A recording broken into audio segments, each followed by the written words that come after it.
Hello and welcome back to Barn and Soul, where farming meets heart, history, and the rare and wonderful.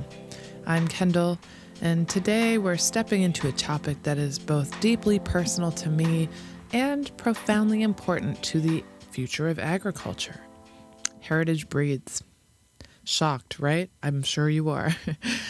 More specifically, why they matter, why they're disappearing, and why preserving them is not just cute or niche, but essential to biodiversity, climate resilience, and the cultural memory of entire civilizations. People don't realize this, but when a breed goes extinct, we're not just losing the animal. We might be losing recipes, economies, traditions, bloodlines, survival strategies, genetics, and pieces of human history. And that brings us to today's hook. A single breed can carry 500 years of human history, and way too many are vanishing right now. Before we go deeper, I do want to add a quick note for the sake of accuracy. Heritage breed numbers aren't static. They rise and fall with every breeding season, every loss, every farm that closes, and every new conservation project that starts. So the population estimates I share are true to the best information available right now, but that may evolve over time, just like the animals themselves. So for the most up-to-date details, you should always visit the Livestock Conservancy or any similar conservation group that acts as a watchdog for these things. Now, as usual, we start off with some fast facts. Heritage breed conservation isn't fringe, it's urgent. And here's what we know. The FAO estimates that one livestock breed goes extinct every single month. That's global. And yet, it doesn't make the news, does it? Out of roughly 8,800 known livestock breeds, I think they say more than 1,000 are already extinct. And then there's another 2,400 that are endangered. The Livestock Conservancy reports that heritage breeds have dropped from the mainstream agriculture by as much as 90% in the last century. And that's because industrial farming relies on less than 12 commercial breeds to feed the entire planet. That narrowing of genetics is dangerous for disease resistance, climate change, and long-term food security. And lastly, heritage breeds often thrive in conditions where commercial breeds fail. Hotter climates, colder climates, rough forage, limited inputs, and low interventions. So, when we talk about heritage breeds, people think, oh, older animals, nostalgic, cute. But heritage breeds preserve three irreplaceable things, and that is genetics, resilience, and culture. And let's break that open in a human way, right? So with genetics, heritage breeds have large, diverse gene pools, meaning they can adapt to changing environments, diseases, climate pressures far better than any commercial modern line. They were selected before industrial feed, antibiotics, and controlled environments existed. Their genetics are hardy because they had to be. And then there's resilience. These animals evolved under conditions we would consider harsh today.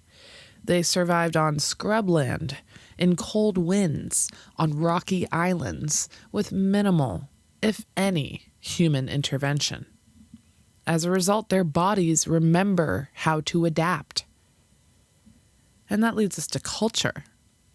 Every single heritage breed tells a story of a place, of a people, of a time, and a purpose. Wool that kept islanders alive. goats that fed shipwrecked sailors, pigs that adapted to marshland, chickens that rebuilt homesteads after war. When you lose a breed, you lose its story. It's gone forever. You erase a relationship between humans and animals that sometimes goes back centuries.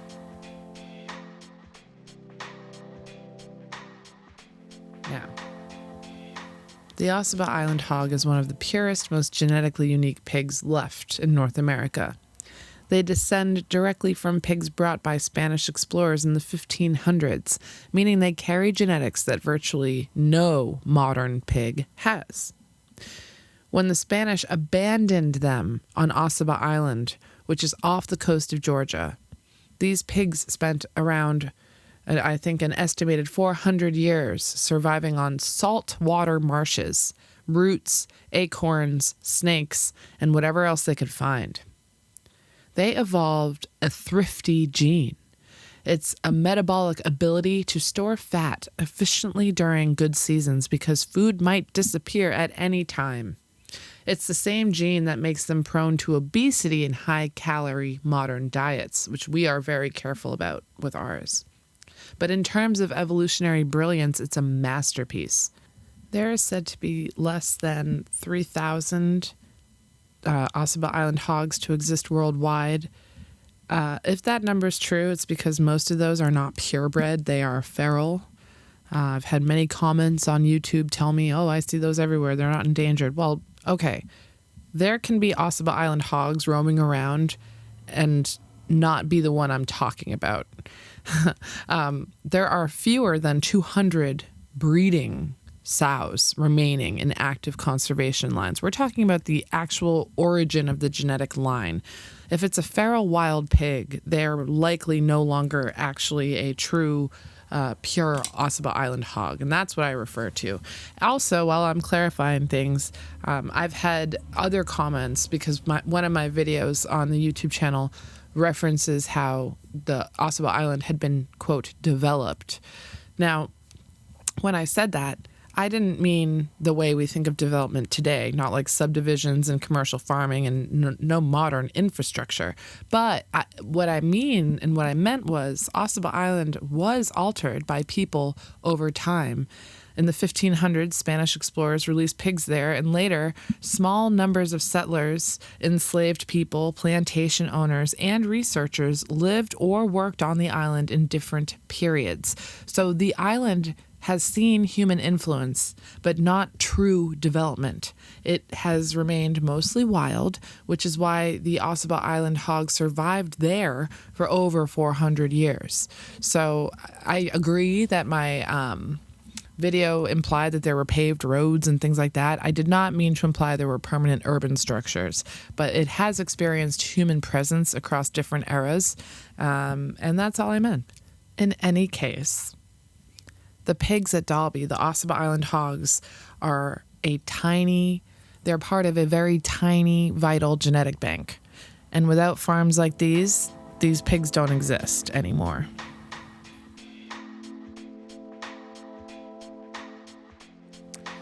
The Arapawa Island goat is one of the rarest goats on Earth, a true landrace breed.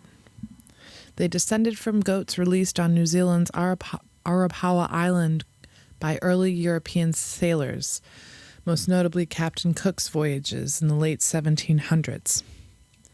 This means these goats carry some of the oldest English and European goat genetics out there, lines that no longer exist anywhere else.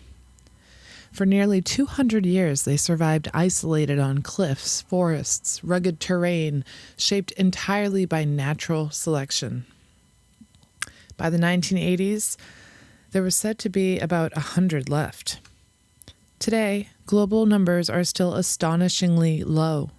Estimates are often cited between 350 and 500 worldwide, but exact data is constantly fluctuating.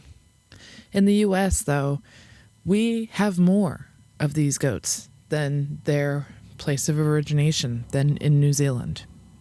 They have a similar issue with feral Arapawa Island goats versus the purebred.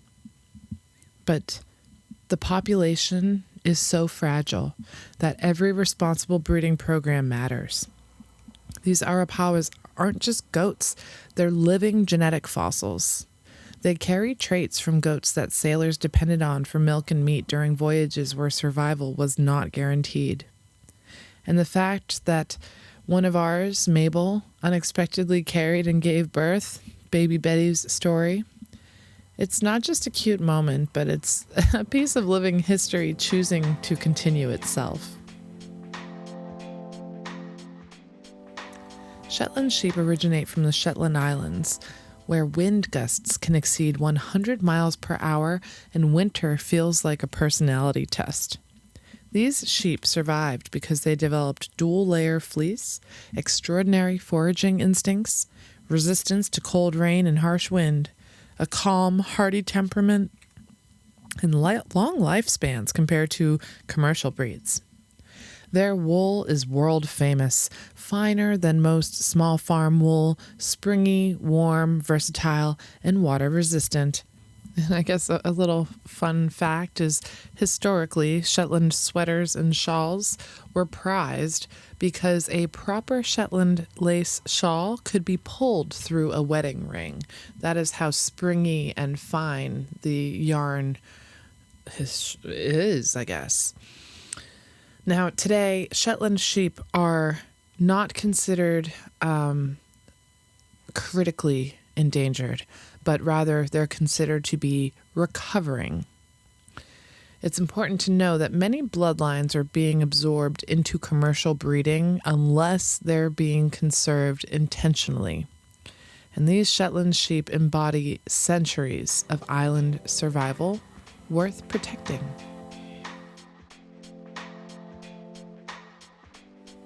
Ah, yes, the Australorp chicken, one of my favorite comeback stories. These chickens are gentle, hardy, excellent winter layers, and incredibly good for small farms. Yet, they were pushed aside when industrial agriculture prioritized hyper-specialized commercial strains. Heritage Australorps remain calmer, healthier, and more robust than commercial hybrids. They're proof that efficiency isn't always the same as resilience. My favorite thing to know about them in recent history is that they were on the critical list for extinction. They were on their way out. And then, small farms rallied, and now this chicken is considered recovered. The American blue rabbit and the American chinchilla rabbits are vanishing American breeds, and they tell a story that no one expects. Believe it or not, they were once some of the most important livestock in America. In the early 1900s, American chinchillas and American blues were prized for fur and meat. They were the backbone of thousands of small farms. But when industrial poultry took over and the rabbit industry collapsed post-World War II, these breeds nearly vanished. Today, American blue rabbits are listed as critical on the Livestock Conservancy list, and the American chinchilla is threatened, meaning if small farms don't continue to raise them, they'll be gone. Rabbits often don't get the respect other farm species do, but these heritage lines matter just as much, genetically, culturally, and historically. The rabbits here at Dalby represent the last strands of uniquely American livestock history. Royal palm turkeys are striking. Metallic white and black, elegant, ornamental. It's like lace. But what people forget is that before they were pretty, they were practical. They're one of the few turkeys bred primarily for small farm utility. They're good foragers, they're alert, predator aware for sure, and adaptable. They're also one of the rarest. I believe they are listed as threatened. Population numbers hover around just a few thousand breeding birds. They represent a kind of turkey that industrial agriculture simply doesn't value anymore. The smart, agile, naturally raised, and capable of living an outdoor life. Our royal palms help keep a piece of American agricultural heritage alive, and they're just so pretty to look at. And also, turkeys don't get enough credit for having endearing and loving personalities. You can make friends with turkeys. It's a good time. So, if heritage breeds are so special, then why aren't they everywhere? Well, I could go in many directions with this answer, but the main one is industrial farming rewards uniformity. The modern food system wants animals that grow fast, produce a lot, tolerate confinement, and remain genetically predictable. And quite frankly, heritage breeds don't fit into that box. They grow slower, they're more independent, they definitely don't thrive in confinement, no animal does or should. They aren't identical. They also aren't optimized for industrial feed. So they've been systematically removed from the food system, leaving us with a dangerously narrow set of genetics. Really think about it.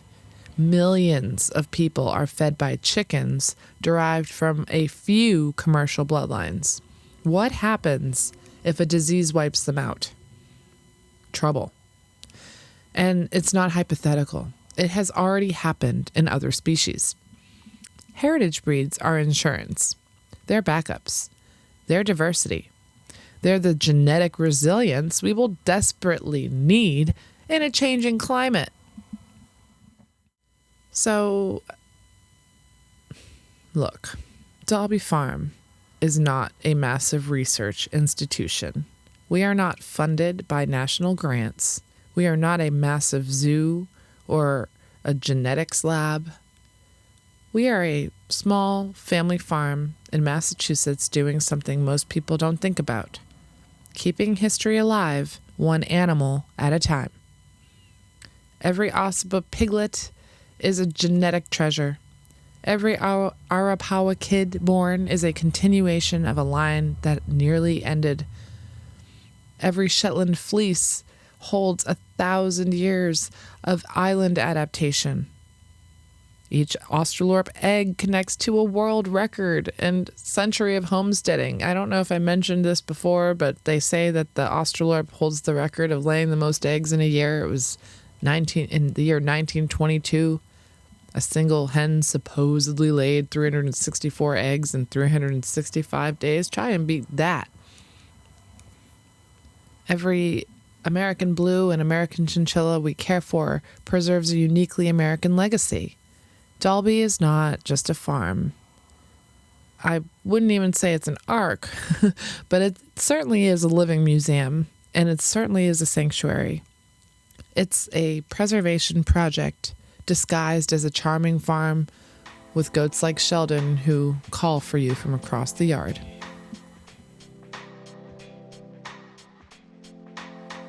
People often get overwhelmed or maybe even discouraged when it comes to being able to help this cause when they don't have a farm. But you don't need acres or livestock to help heritage breeds. You can support farms that raise them. Adopt products from heritage breed farms. ShopDalbyFarm.com. Visit and share educational farms like Dalby. Share this content. Choose heritage breed eggs or meat where possible. They are around. You just might have to look. You can follow preservation groups. I will add some in the post here so you know who to follow. Fund small breed conservation. Teach your kids about these animals and share their stories. Every single person can be part of the movement. Heritage breeds don't need millions of people. We just need enough people. And maybe you listening today makes you become one of them.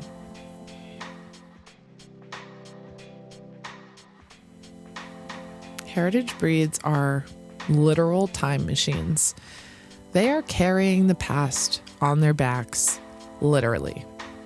They remind us who we were, how we survived, and what we valued. So when we lose a breed, we lose a story, a survival strategy, a relationship. We lose something wonderful and rare. And so I hope this episode sparks something in you. Curiosity, empathy, awareness. maybe a desire to help keep them alive too. Because honestly, we can't afford to lose any more of our time machines. Thank you for joining me today, and until next time, take care. If you enjoyed this episode, please share, leave a comment, maybe a question I can answer in a future episode. Subscribe to the channel, you know the whole deal. And of course, you can visit dolbyfarm.com. We do ship nationwide. Our country store has something for everybody. So I hope, and please know that all purchases, I believe it's at least 50% of each and every purchase goes directly back to the care and upkeep of this family farm. So we thank you very much. I hope this finds you well, and we'll see you next time. Oh, and don't forget to appreciate the rare and wonderful things in life.